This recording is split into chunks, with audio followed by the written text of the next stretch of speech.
Hi friends, this is Dr. Iqbal Ratnani. I work as an ICU physician at DeBakey Heart and Vascular Center at Houston, Texas. While working in the hospital, you may have heard many times over the hospital PA system this announcement. Code blue, room 305. Code blue, room 305. Code blue, room 305. Code blue, room 305. Code blue, room 305. What does it mean? It means that there is a patient somewhere in the hospital who is so sick that he has lost his pulse. And a team of doctors and nurses rush to that patient to start CPR, to get the heart rhythm back, and to save that patient from dying.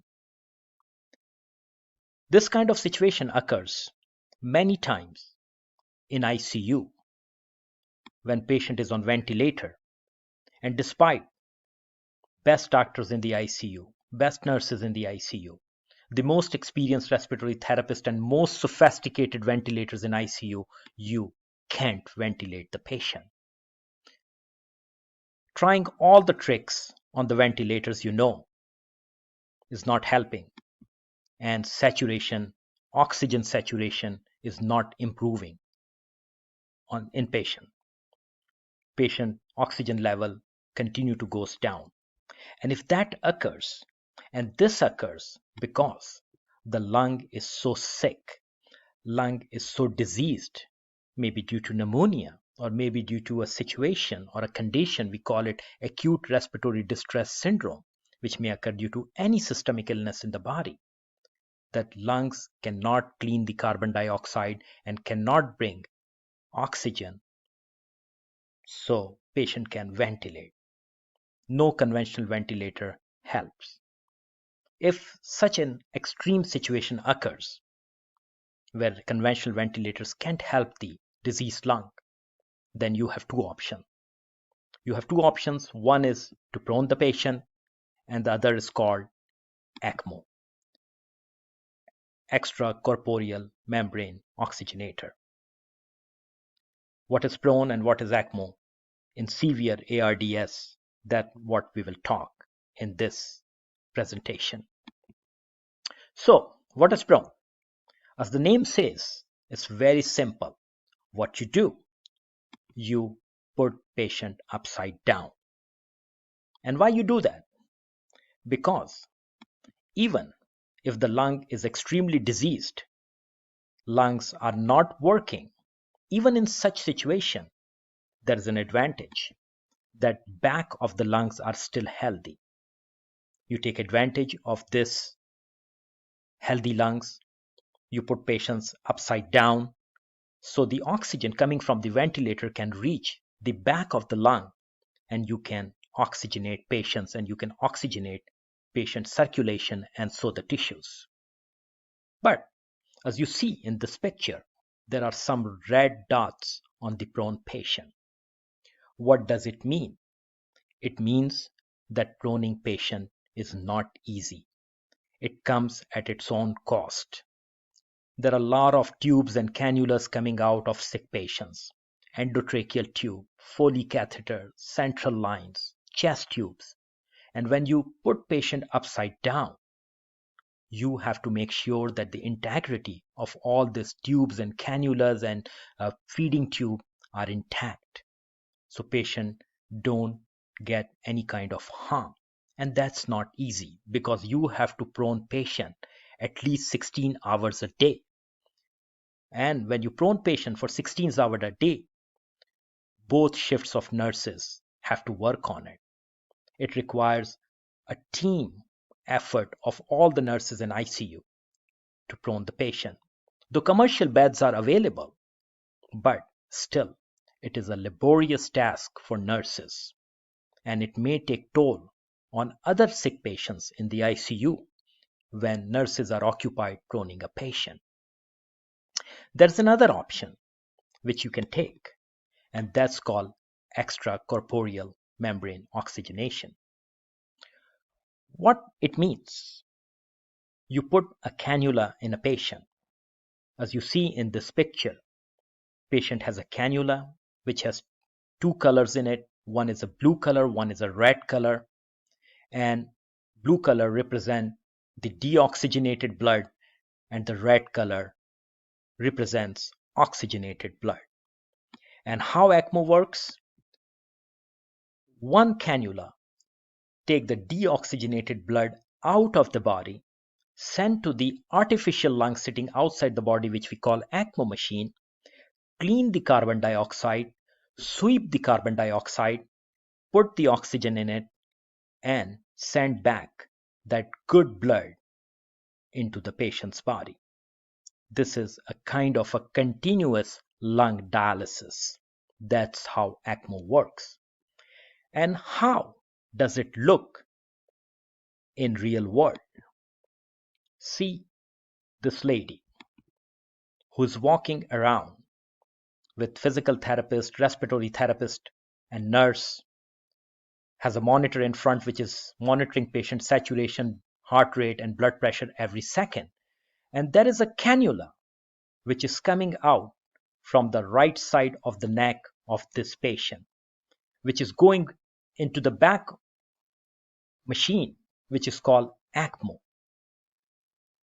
And this machine is cleaning the lady lungs, cleaning the bad blood coming out of the body and sending back good blood to the patient's lung. This is so incredible that this lady has such a diseased lung that lungs are not working at all. Lungs are not ventilating at all. But this patient is walking in the hospital like an average person. So, on ECMO, patient has an advantage of being mobile. Mobility is a big part. Patient is walking, patient continue to have strength of his or her muscle, which is extremely important. There is no sedation. When patients are in prone position, you have to sedate the patient, and sometimes you have to put patient on neuromuscular blockade. And sedation comes at its own cost. And you have no ventilator here. You have one machine which is called ECMO, but patient is alert oriented and can tell you that machine is helping or not, or if patient is getting any symptom, patient is getting chest pain, shortness of breath. If patient can breathe, you know that there is something wrong and you have to adjust the machine. And this communication with the patient, having no endotracheal tube, having no ventilator is extremely important. And last but not the least, you can feed the patient like a normal person. Nutrition is very important. When patients are in prone position, it's very hard to feed the patient, and over the time, even over 2-3 days, patients start having protein malnutrition and start losing the strength of the muscles, and which can increase the morbidity and mortality in the patient. Another thing which gives some idea between prone and ECMO, when patients are very sick, we do a test in hospital called ABG, arterial blood gas. You look into the acid-base balance in a patient. If patient is in prone position, patient usually is very acidotic because the tissues in the body are not getting enough oxygen and they are in hypoxic situation. Look at the pH, 7.23. PCO2 or the bicarb is so low that patient is extremely acidotic. And this high acidic environment in the cells of the patient can run havoc. Now this patient is on ECMO and look at this ABG. The pH is almost normal to the normal pH in the blood in a normal patient, 7.44. PO2 is way above normal, 354. The normal is 70 to 100. Bicarb is normal. Saturation in the last line you see 100%. So in ECMO you have an acid-base balance in the body which is almost normal in comparison to prone where blood stays on the very acidic side. That's one of the advantage of ECMO. Now, before you embark on the journey of ECMO, you have to ask yourself, or your institution, or your team, or your ICU has to ask few questions before you start ECMO or doing ECMO program. One, if you will put patient on ECMO, you will bridge this patient to what? Are you going to bridge this patient to lung transplantation if lungs does not recover? Or is it bridge to recovery? Or what is your second game plan after you put patient on the ECMO? Second question you have to ask, do you have availability of expertise in your hospital? Do you have intensivists, ICU physician who can take care of ECMO patients? Do you have perfusionists who can reach ICU? You have nurses who are comfortable taking care of ECMO 24/7 every second. And if God forbid any complication happen in the ICU, is your ICU comfortable, or is your ICU equipped to take care of any complication which may happen with cannulas, which may happen with medications, which may happen with bleeding? Is your ICU ready to address that complication? And logistics. If your patient who is on ECMO is relatively a bigger machine, and if patient requires CT scan of the chest or head, do you have a big elevator? Do you have enough staff to go with the patient?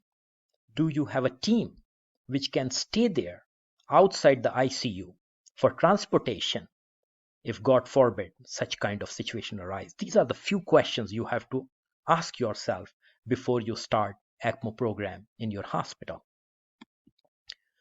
There are many trials which have been performed for prone and ECMO.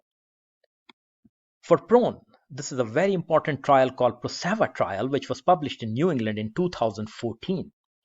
Prone is around for many, many years, but it never gained such popularity like since the PROSEVA trial is published. This is a trial which was published in New England in 2014, and it is of 466 patients.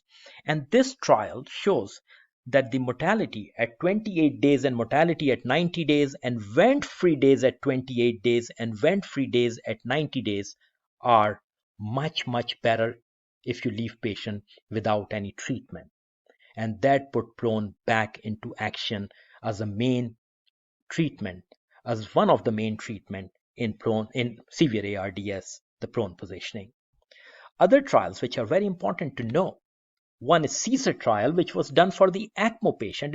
It was done somewhere in the early 2000 and published in Lancet in 2009. And this trial showed that for every 6 severe ARDS patient, you save 1 patient. And 6 months survival without severe disability is about 63%.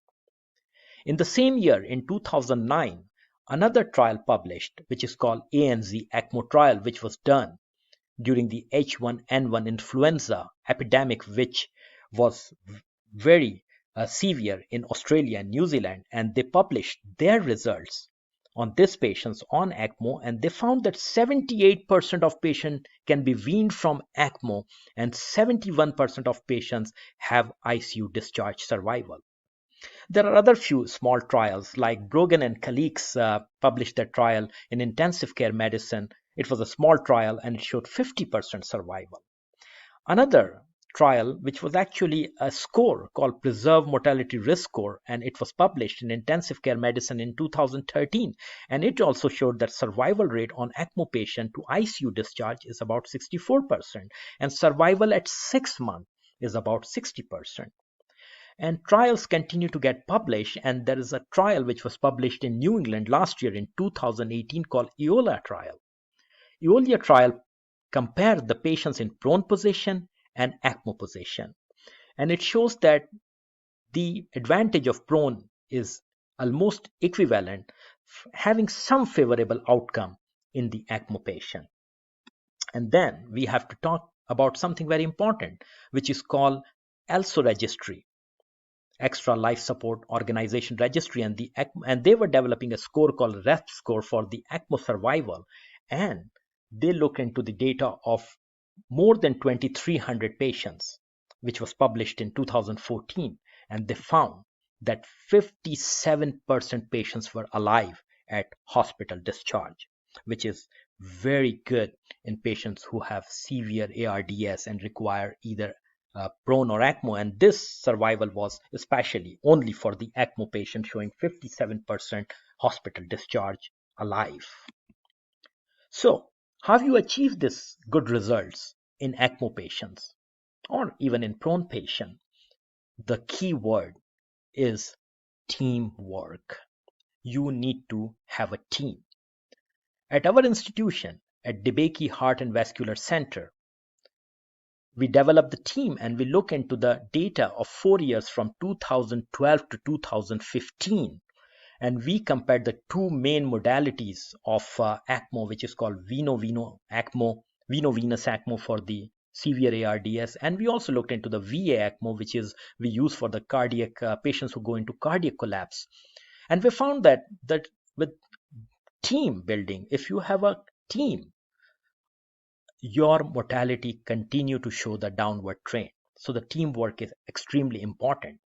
And how we develop the team in our ICU, in our institution, at the center of the game plan, we have intensivist, the ICU physician who runs the show. But he can't run the show without the help of the surgeons who are available to put the cannulas for the ECMO, or if any complication with the cannula, they are available to come and fix that complication. We have nurses who are specialized. We call them ECMO nurses. They are 24/7 available at the ECMO machine in the ICU every second to take care of the patient and to look after any complication happening with the ECMO, or to run ECMO on the day-to-day, minute-to-minute, second-to-second basis. Then we have respiratory therapists who monitor the arterial blood gas.